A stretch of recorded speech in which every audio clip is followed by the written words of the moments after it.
Hi, everyone, and welcome to today's special financial services focused webinar, Co-Brand Credit Cards, Trends and Opportunities. Thanks for joining us today on LinkedIn Live and Twitter too. I'm Rob Rubin, General Manager of Financial Services at Insider Intelligence, and I'll be your host and moderator for today's presentation. Today, I'm remote in Montclair, New Jersey, and I'm joined by my New York City-based colleague, Superstar Senior Analyst of Payments and Commerce at Insider Intelligence, Jaime Toplin. Hi, Jaime. Hey, Rob, it's great to be here. Before we kick things off, a few housekeeping notes. If your colleagues haven't registered yet, it's not a problem. Just share the link that you used to register and they can pop in and join us.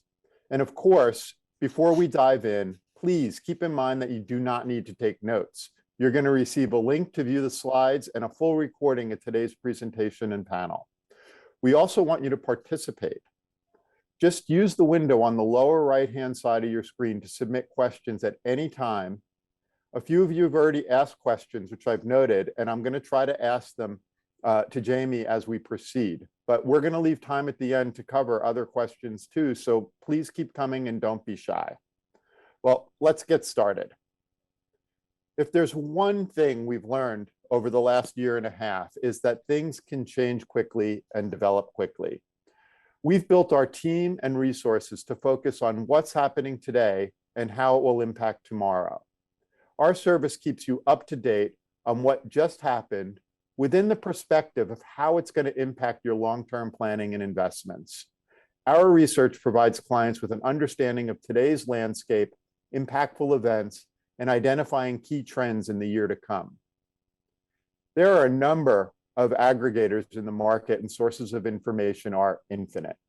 Our research methodology is very rigorous, consistent, data-driven, and unbiased, and it's really one of the primary things that sets us apart.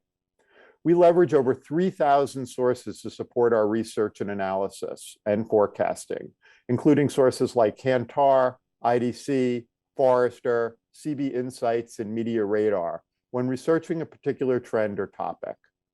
We curate research, analyze the data, evaluate the most relevant and accurate and salient information for our subscribers, and employ our own research methodology, including exclusive interviews with digital leaders and surveys.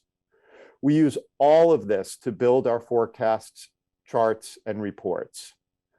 We're transparent and we're willing to show our work. Clients can see the raw data and research and the research that goes behind the numbers. And we're unbiased and we do not offer a pay-to-play model unlike others in the market. There's no agenda in our research based on monetary gain or influence.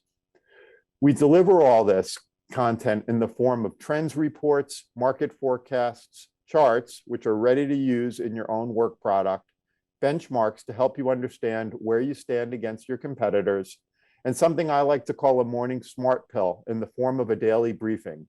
And it lets you know the most important news and trends in the payments industry. Today, I'm excited to share this virtual stage with Jaime Toplin. A superstar analyst in our payments and commerce team, Jaime was a major contributor in our recent report about Amazon. She authored the report on co-brand credit cards that we're reviewing today. She's also recently published reports on our mobile payments forecasts, as well as how the pandemic has impacted credit card programs. And today, we're going to organize our discussion around three main topics. What is the current state of the US co-brand credit card market? How are these co-brand programs driving loyalty, confronting competition, and attracting spend and revenue? And what does the future look like for co-brand cards? So Jaime, let's kick this off. With my first question, can you offer some insight into the types of cards we're going to be talking about in this webinar, and how does the market overall shape up? Sure, and that sounds like a great place to start, Rob. If you go to the next slide, you'll see a big array of various co-brand programs in the market. And these cards are really products that are issued in partnership between a major brand, an issuing bank, and a general purpose card network. They typically offer rewards that are tethered to that specific brand partner, but that can be earned on purchases everywhere. So for example, the Amazon Chase Visa or the Delta Sky Miles American Express are great examples of prominent co-brand cards. And right now, there are about 120 co-brand programs in the market, some with multiple cards from the top 12 banks, as well as many more from smaller players. And they largely fall into 9 key categories: retail, airline, hotel, financial services, general travel, cruise, digital, auto, and fuel. So, Jamie, those are a lot of cards. What are some standout trends? Great question. If you go to the next slide, you can see that the top 3 types of cards are retail cards, airline cards, and hotel cards. Nearly every major player has a co-brand program in these spaces. Retail comprises nearly half the space. Airline and hotel are pretty close behind. And you can see that they're very important to retailers' success because they can help drive relationships with loyalists or top customers. But the level of penetration in the industry gives banks a lot of interest in these cards and in these programs. We're seeing some movement right now in the retail sector, especially some larger portfolios like Walmart, like Gap have changed hands in the last few years. Smaller portfolios have as well. Williams-Sonoma is a really great recent example. There's less movement in the airline and hotel space because some of the deals are so long-term. Often we'll see 10-year contracts, but we're starting to see some rumors of future long-term changes, which could indicate some temperature in that area as well. So how are issuers trying to crack the co-brand space then? Is there a particular single most effective strategy? There really isn't. For every issuer, there's a different approach, and there's a lot of different ways that different banks have been trying to move into the space. Some issuers are really segmented. We've seen Alliance Data Systems, which is a major player, focus almost exclusively on retail cards, ranging from huge retail partners to small regional players. Barclays takes a similar approach with travel and entertainment focused cards, while other players like Synchrony Financial kind of dabble across the space and have a few portfolios in every area. Are there any other approaches? Definitely. Some providers take a wide lens. So Chase, for example, they only have a couple of programs, but they're all huge partners like Hyatt, Amazon, Costco, United, just really high profile players. And other banks are looking to deepen their presence, either like Capital One with portfolios including Walmart, which is a huge deal, Wells Fargo, which recently launched a card with hotels.com, which is a kind of a digital forward thinking product. All right. I know that we're all tired a little bit, I am anyway, about the pandemic, but can you talk a little bit briefly about how the coronavirus pandemic did impact the market last year? Sure. And I know I'm tired of talking about it and hearing about it too, but I think it's really good to quickly understand sort of where we're coming from in order to be able to get a sense of where we're going. If you go to the next slide, you can see, looking at the results of 2 major issuers, that spending did go down in the co-brand space last year. We estimate that American Express saw a decline, that Synchrony also saw a decline, and those are indicative of macroeconomic trends. Really across the industry, we saw less spending overall last year, and especially less credit card usage as customers tried to avoid debt, spend in more certain ways, and rather than avoiding uncertainty or taking on more financial risk. And co-brands also had, obviously people were traveling less, and that might have impacted co-brands a bit as well. But that's really already starting to improve. If you go to the next slide, which hones in on Synchrony's co-brand and dual card performance, we're already seeing that starting to come back. In Q2 2021, the most recent quarter, Synchrony's dual card volume exceeded pre-pandemic levels, and it was able to grow its share of business, so that co-brands are now a more important part of the bank's business overall, and dual cards too.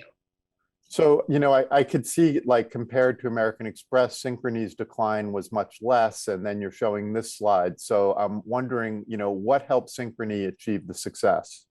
Yeah, I mean, I think some of it is just different issuers have different business models, and it's not necessarily attributable to brands, although diversity in portfolios could be helpful. But I think it's also indicative of a really broad trend that American Express saw too, and that we'll talk about more later, which is that co-brands fared better than other credit cards because of the loyalty and the relationships that brands have with their customers.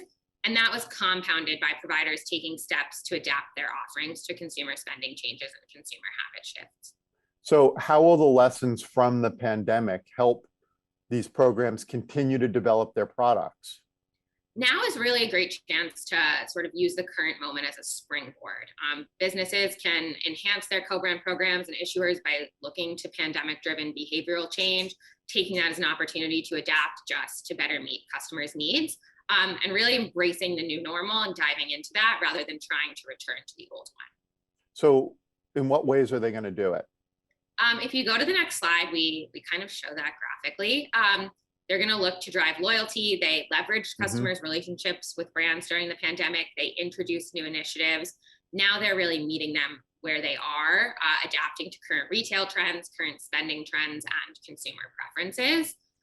They're looking to competition and looking for ways to sort of continue to build out their niche in the market and become the customer's best choice for spending, but for the best, most loyal customers to that brand.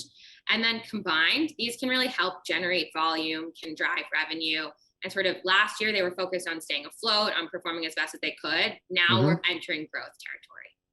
So just to keep things moving, let's move on to the next part of our discussion by addressing the question, how are these co-brand programs driving loyalty then, confronting their competition, and attracting customer spend and revenue?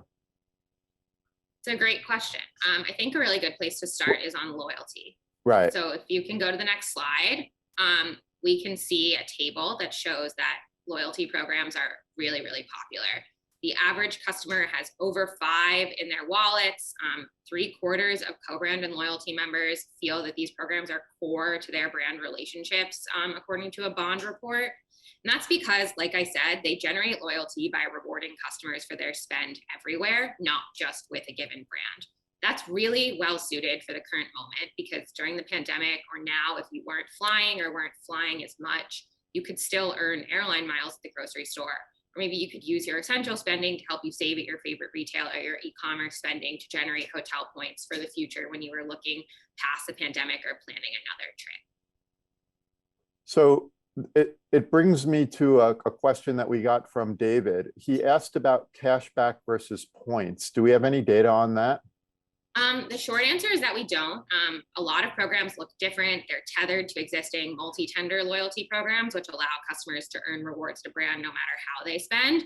Right. And so the short answer is really that different methods work really well for different programs. Some are suited well to cashback, some are suited well to points, and we're going to continue to delve into the tactics that providers can take throughout this section of the webinar. That's great, because I want to take a look at loyalty and dive deep. And I'd like to look specifically at some loyalty generating initiatives for retail cards, because it's the largest segment of co-brand cards. Are there any particular standouts that we could talk about today? Sure. So to zoom out a little bit, I think it's important. We talked a little bit about loyalty big picture, but as you can see, retail loyalty memberships, very popular. And that's made these cards really important loyalty drivers at retailers, well predating the pandemic. In 2019, Best Buy had said that their credit cards were the second largest loyalty driver. BJ's, the club store, had said that cardholders come to their stores, spend more, and renew at higher rates. But now these programs really are looking to adapt to meet customers where they are. And if you go to the next slide, which shows e-commerce growth in the US, we can really see that where customers are is online. That was a trend that shaped up during the pandemic. It had been growing before that, but it accelerated last year, and it's not going anywhere. With 15% of spend this year set to be online, going to be close to 1/4 by 2025. That marks a pretty big departure for co-brands. These products had really leaned heavily on in-store and customer shopping in-store to market their products and to encourage spend. Now they want to drive customers to spend using the card online and boost performance on those channels, making sure they're meeting customers where they are and growing spend in a channel where spend is growing. How are issuers helping there? They are doing so through products that they're launching on their own and offering to partner brands. So for example, Synchrony's SciPi platform, Alliance's enhanced digital suite. These allow merchants access to tools like white labeling, virtual cards, digital card management, and other offerings that really help bring these suites online. And while these programs existed before the pandemic, it's pretty likely that they became much more popular last year and are seeing much higher rates of implementation. We had a question, Sean had asked about this, and we can see that there are tools being used to enable digital. Are there any programs taking specific steps to integrate digital? There are, and that's sort of what we expect to be like the next wave of innovation. So if you go to the next slide, we can see some retailers are really pursuing digital incentives. So Walmart, this program launched before the pandemic, but likely is going to be a blueprint for what we might see moving forward. That card offers customers 5% cash back on Walmart.com versus 2% in stores. Right. That's really indicative of a tactic that will be helpful in pushing customers to use that card online, to growing e-commerce volume, which benefits the retailer's strategy. Likewise, it also, for the first year, pushes mobile payments in store, another thing that's become more popular during the pandemic. We also saw Bed Bath & Beyond experiment at one point last year with an extra bonus for online purchases, giving customers extra cash back for things like click and collect or in store. And we might see more bonuses like that to come. Great. And now let's shift over to the travel focused co-brands like airline and hotel cards. What does the loyalty picture shape up for them? Yeah, if we go to the next slide, to zoom out a little bit, travel cards, despite there not being a lot of travel, actually did really well during the pandemic. Amex saw its overall business worldwide decline by about 19%, whereas its Delta business, only a subset of that, only shrunk by around 8%. That's largely because of strong customer loyalty and because of aspirations. A third of customers wanted to bank miles for later, so they kept spending on those airline cards in the hopes of reaping those rewards down the line. I did. I did too. So I think it's indicative of a broader trend. And we can see, if you go to the next slide, that this really happened at a lot of airlines. This graph shows every airline's the value of miles they were able to earn last year. And broadly, this is pretty consistent. Airlines were able to generate around half of their total miles last year, despite travel really falling through the floor for a while. That was almost entirely from credit cards. And hotels saw similar trends with just really strong customer relationships, helping spend on those cards continue to grow, or at least to maintain. If there was no travel, how did they do it? The short answer is that they amped up rewards for non-travel activities, and they're sort of continuing to do that as travel is starting to return. If you go to the next slide, you can see on the right here, Amex and Marriott introduced some temporary bonuses last summer, including extra points at gas stations and at restaurants in addition to hotels, which might have appealed to customers who weren't necessarily traveling. Now, Delta, it's still currently offering its SkyMiles credit card holders the ability to use some statement credits, earn some extra money on dining, which might help replace travel and bring the card some additional value. They also really extended the term so that points might expire less quickly, bonuses might last longer, which can help customers bank for the future. And that's really helping usher them into the next phase of pandemic recovery and into the next normal, which is going to look like balancing non-travel perks with travel perks as travel starts to come back. And I want to note that that's especially important because business travel, which is a really, really big driver of hotel cards and airline cards, is the slowest category to return. So they're hunting for ways to continue to grow spend. And they're doing this in a few different ways. Co-brands can really learn from general purpose cards and build in cardholder specific benefits. They might continue to experiment with free checked bags like some providers are doing. They might offer limited scope price protection or other discounts. In the future, they can launch some exclusive benefits that drive people to co-brands rather than to frequent flyer programs or regular guest programs by themselves, like discounts on properties where customers have stayed before. And they can continue to use sign-up bonuses to drive customers. I know that during the pandemic, sign-up, at least for me, I was getting a lot of sign-up bonus mail. Yeah, and they're definitely continuing to really grow as a way of pulling customers back into these cards. Let's pivot now. We've talked a lot about loyalty for particularly in retail cards as well as travel cards, but let's pivot to how all co-brand cards can stand out in general versus their competition. What does the competitive market outside of competing against other co-brands, what does the competitive market look like for them? So as we return to a growth market in the credit card space broadly, everyone from all sides is facing pressure from general purpose credit cards, your run-of-the-mill cashback points, miles cards. because they're really ramping up rewards across categories. A lot of new cards are launching with personalized and flexible rewards options. That could be really popular right now for people who are starting to figure out and kind of suss out what their spending looks like in the new version of normal. So Right. Amex Platinum, very high-end card, repositioning to supplement its travel benefits with lifestyle benefits, which could let customers earn rewards on a wider variety of spending or redeem those benefits for a wider variety of options. Yep. We're seeing a lot of general purpose cards experiment with things like ShopRunner and Shipt, which eliminate shipping or discount shipping across a variety of stores as opposed to maybe just one store, which is what they would get from a co-brand. Or people might just want to earn rewards on wider categories of spend and maximize their options. That presents a threat to co-brands, not new, but continuing to intensify. Yeah, for sure. Are we seeing other shifts in spending habits, and are there other forms of competition? Definitely. So co-brand cards are butting heads with each other to some extent. For example, hotel cards and airline cards tend to duel for share because a lot of what they offer might have similar value to customers who are looking for travel deals. Right. But we're also maybe seeing some added flexibility there, like that hotels.com card that I mentioned earlier might be appealing to customers who want a hotel specific card. They know they want hotel focused benefits, but they want more price flexibility or chain flexibility than a given co-brand with a specific hotel would give them.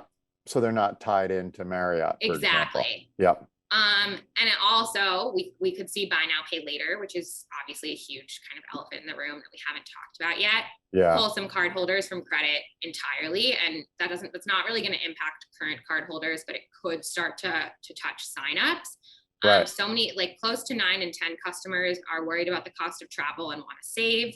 We're seeing providers like Uplift, which is an airline focused BNPL, attract customers who might have otherwise signed up for a co-brand.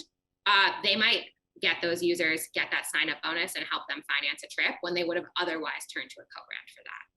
So we're seeing all of this competition, co-brand competition from general purpose cards, competition from new forms of making payments. How can issuers and merchants harness this competitive market to maximize their sales and conversions? The answer really lies in co-opetition and finding ways to sort of make the different competitive forces work together to benefit players. The best way to do that is by offering a lot of choice, flexibility, and directing customers to the best products for them. For issuers, doing this can really help maximize the volume that flows through their rails. So by balancing co-brand products with other options, they can ensure that customers are paying with the payment method that's most likely to sort of get them through the checkout process. And if they manage all of those on the back end, then it all ends up in the same pot, at least to some extent. And for retailers, maximizing those conversions, supporting a lot of different payment methods can help grow sales and make brands competitive to really like casual shoppers without being at the expense of super users and loyalists. Let's help our attendees by giving some more specific examples. Certainly. So for example, Alliance, who we were talking about earlier, last year, they purchased Bread, a buy now, pay later provider, so that their retailers can offer a buy now, pay later option on checkout in tandem with co-brand cards. We're seeing other issuers. Synchrony is launching a pay in 4 option later this year. And others are taking similar steps so that buy now, pay later co-brand store cards can all complement each other rather than compete with each other. And we're also, for example, like most issuers launch cards across or offer cards across the space. So some general purpose, some airline, some hotel, so that they're sort of being able to dip into all the different buckets. Hedging. Are there other things that issuers can do to expand their reach?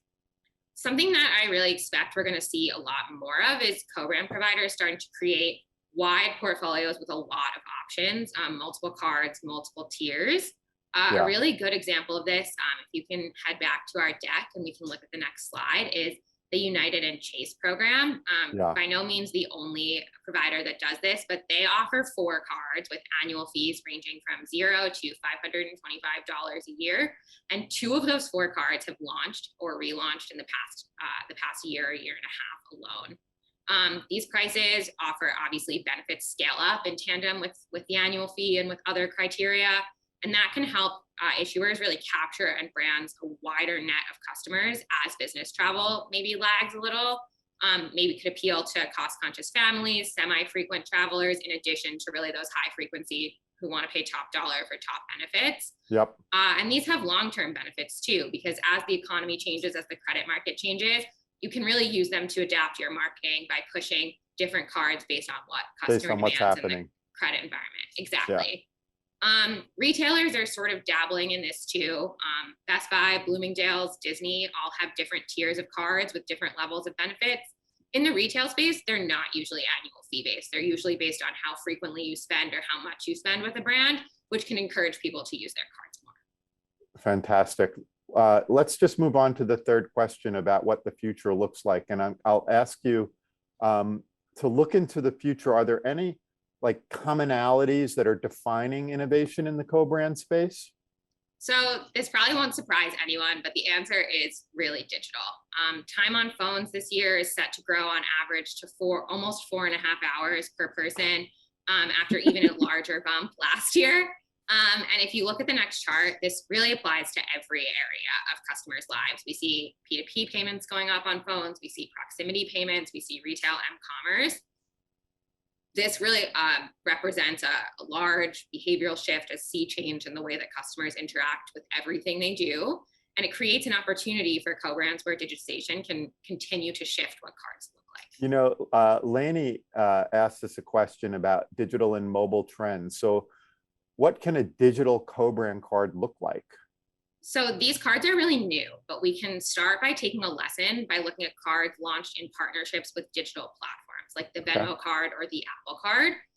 We'll get more into them in a second, but these cards are really distinct because they look like typical rewards cards. They often offer standard cashback or standard points, but they're tethered to and housed within a platform or a service rather than a specific retailer or brand, which opens up a cross-sell opportunity because they tend to hone in on user experience.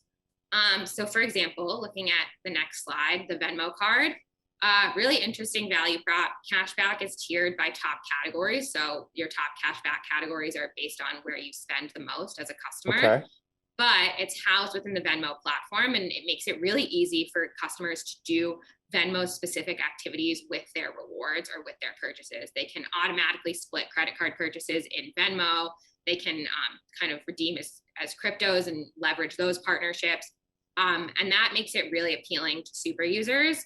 And with Venmo having like over 77 million users this year, according to our forecasts, obviously big audience who might be interested in that card. Likewise, the Apple card, Apple is in the card's 3% top cashback category among other merchants.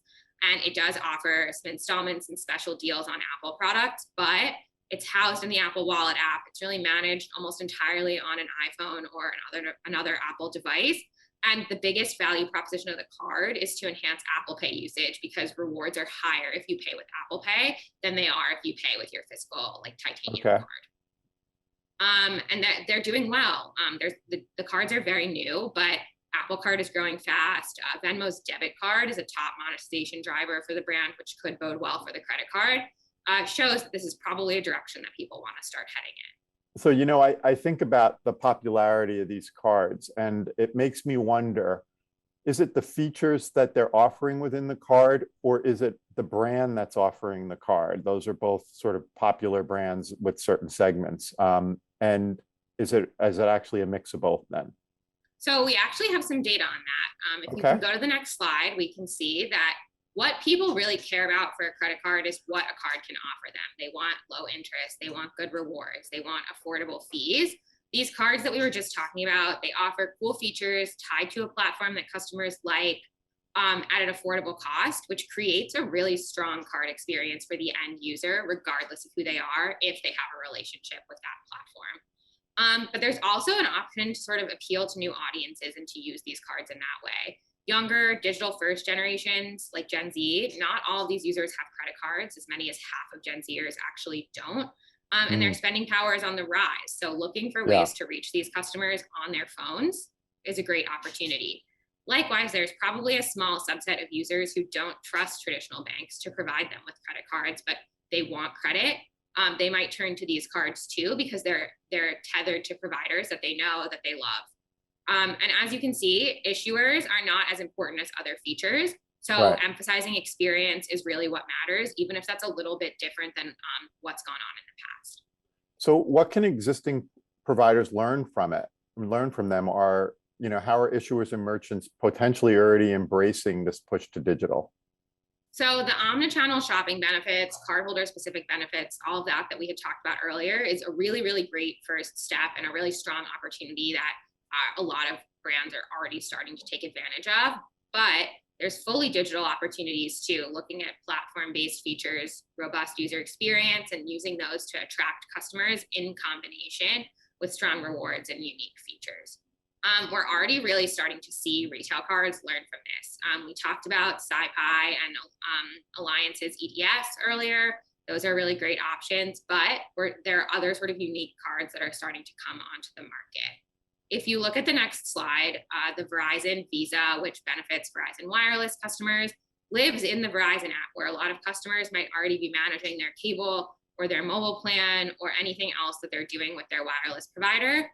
And it offers discounts for auto pay, rewards redemption in that app. And so it's really taking the benefits of the card and putting them somewhere that customers already are. The brand new Walgreens card is doing this too. Lives in the Walgreens app. Customers can apply there through a QR code, even online receipts. And customers might already be using that app to refill prescriptions, to shop online. And so again, it's just amping up that level of convenience in unique ways. And we're continuing to see a lot more retailers start to pursue this too. But these are two really great examples of integration. Are these both, just asking, are these Synchrony cards? They are both Synchrony cards. Really, they're doing a phenomenal job in digital, and a lot of other issuers are too, but I expect to see a lot more in this direction.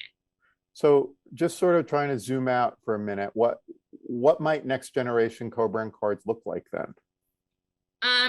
We're likely to see another wave of innovation moving forward, and I think it's really going to center around three key themes. The first theme is platforms, which we have been talking about, tethering cards to digital first platforms where customers are already spending their time, further entice online use, mobile shopping, and just finding ways to make those integrations, make those points of interaction with apps even stronger than they already are. The next is interoperability. So looking for ways to introduce cardholder specific features. You can only access these things if you have the co-brand to these destinations. So for example, looking at hotel cards, which have already started using their own apps to let customers unlock rooms, build more of those features specific for cardholders as opposed to just anyone in the rewards program. And the last is personalization. Co-brand cards have a lot of access to customer data. They can use that to enable personalization in digital ways, deliver recommendations based on app usage and discovery, and then incentivize customers for buying and for spending with those cards. Well, thank you, Jaime. This was really great. I want to keep everybody on time, so it's time to take more questions from the audience.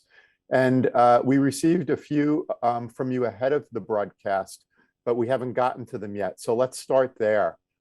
First, Elizabeth asked, can you shed some light on cost and profitability for these programs? Definitely. And this is a pretty high level answer, but I think it sort of starts to explain the trends that we're starting to see. So to back up a little bit, co-brands really generate revenue through dollar and fee sharing agreements between brands, partners, and other stakeholders. We also sometimes see prepayment of revenues like hotels received during the pandemic and issuers buying miles or points to distribute to customers. This is especially common among airlines who were doing it a lot before the pandemic and continued to do so during the pandemic. Backing up from that, profitability is really, it's sector dependent. So if we look at the Macy's credit card program, which includes both co-brands and private label cards, from Q1 2019 to Q1 2021, credit cards actually grew their share of purchase sales. Customers used their Macy's credit cards more at Macy's, but net revenues from those programs declined overall, which shows that these cards aren't necessarily, they're very connected to longer term trends in the industry. Department stores are struggling, co-brand programs might be struggling with them. The flip side of that is at Best Buy, where electronics, which are doing pretty well in general, has seen the share of volume from credit cards hold steady at a quarter for the past couple of years, which is likely helping deliver to the bottom line. And then if we look at travel, airlines and hotels, those prepayments and the sharing of the prepayments and the advanced purchase of miles can feed loyalty, create room to develop innovative benefits, but could complicate the balance between the number of points in the market and their value or future Right. cash flow. So in short, the best is to really just focus on what we've been talking about, to build an experience, to build rewards that develop a lot of spend and that help everyone, because that's going to benefit the program overall.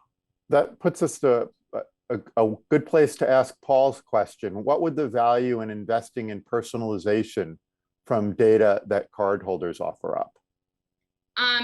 I think that we talked about this a bit, but we do have a little bit of numerical data to show just how valuable personalization can be. Nearly 2/3 of adults want personalized offers based on past purchases from loyalty programs, and co-brands are in a really unique position to do this because they can capture so much of customers' spending and really understand what makes customers buy, because they're used not just at one brand, but at a grocery store, at an online store, a club store. And so they can really use these to build creative benefits. And if they do it well, they can see really huge spend increases per customer, which is a huge upside. They can do this by taking lessons from general purpose cards, looking at flexibility for earning and redemption, tying to top categories, serving up different deals or different recommendations based on what they think a customer might like, and investing in that now could pay dividends later. Great. Reed asks, you mentioned customers who may not have traditional credit. How can co-brand programs attract this group? A lot of users, especially Gen Zers, who we mentioned earlier, have potential to fall into a future affluent category. They might not have a lot of credit now because they don't have a lot of experience or a lot of spending power, but that could change in the future, which makes them a really strong lifetime value proposition, really long-term great target for issuers to do business with.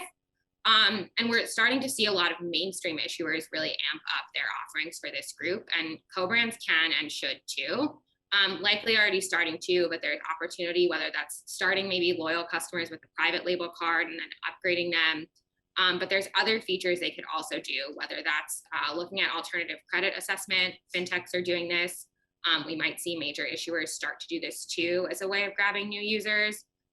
They could build in installment payment features to help compete with BNPL, which is really popular among this age group.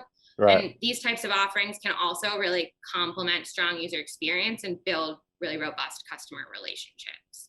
That's great. I want to take a question that came while we were talking from Gaurav. And he was asking about PayPal integration with retailers and buy now, pay later on retail co-brand cards. But I think when you go to checkout for a lot of retailers, they have done quite a bit of integration with direct deals with buy now, pay later, with PayPal. So when they have co-brand programs, how do they leverage that? In other words, if they're working directly, how do they push people to their co-brand program, or do they want to? Yeah, so like you said, obviously PayPal does have its own co-brand programs, its own credit card, the Venmo credit card.